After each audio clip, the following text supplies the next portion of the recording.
So 70% of our business is flight instruction, and we see a lot of different things with students. And so I thought it'd be really fun to do a minute with Matt and see what his students might be experiencing and maybe some of his tips and tricks.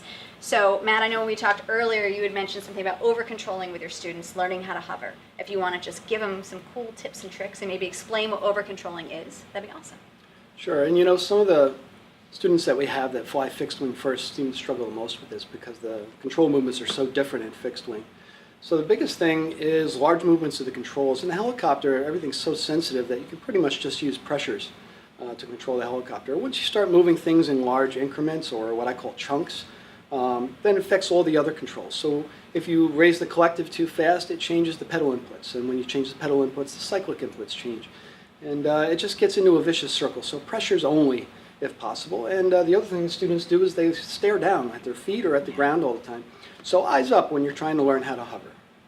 That's awesome. I actually want to add my 2 cents because, of course, I have to do that. So I always tell people, keep your eye out on the horizon and try and feel what level feels like, if you can imagine keeping your butt level to the ground. So light controls, as Matt said, and always keep your eyes out on the horizon, and hopefully that'll help you improve your hover.